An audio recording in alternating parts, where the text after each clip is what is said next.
জয় নিতাই বন্ধুরা। তো বন্ধুরা, এই তো বেরিয়ে পড়েছি আমি মন্দিরে যাওয়ার জন্য। দিদা, ছোট ছেলে, বড় ছেলে ওরা ঘরেই আছে, ওরা একটু বাদে যাবে। এখন 10টা 20 বাজে। তো আমি আজকে একটু একটু তাড়াতাড়ি, এতটুকু বেশি না, একটু তাড়াতাড়ি যাচ্ছি। তো আমি একটু বাদে আবার চলে আসব, তারপর ওদেরকে এসে নিয়ে যাব। আর ছেলের আজকে 2টো থেকে ক্রিকেট ক্লাস আছে,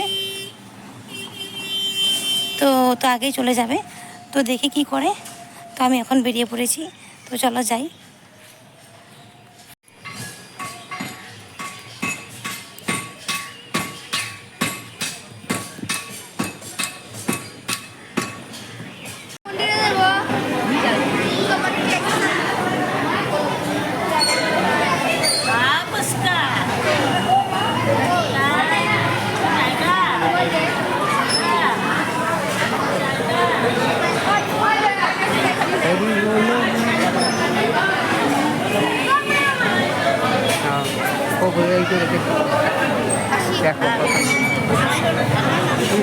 আজকে সেখানে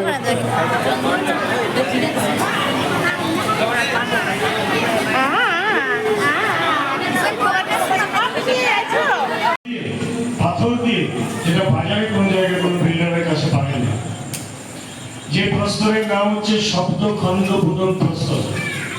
মনে রাখবেন সকলে, সেই প্রস্তরের নাম শব্দখণ্ড ভূতল প্রস্তর। অর্থাৎ এই প্রস্তর ভেদ করে ভেতরে শব্দ আসবে না সমুদ্রের গর্জনে। এমন করে একটা প্রাচীর তৈরি করলেন।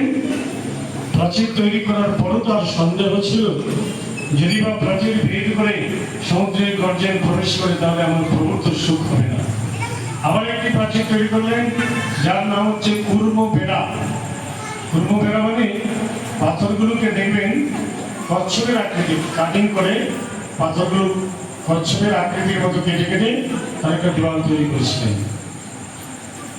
আজকালকার যেমন দেওয়াল তৈরি হয়, প্রাচীনকালে মানে আজকে থেকে ধরুন 100-150 বছর আগের কোথাও গৃহ আছে এইটি পাথরের তৈরি করা, সেখানে দেখবেন আজকের বানানোটি, আজকের যেটা পদ্ধতি বানানো, সেই সময় সেই পদ্ধতি ছিল না। আজকে সিমেন্ট আমরা পাচ্ছি, সেসব তো সিমেন্টই ছিল না।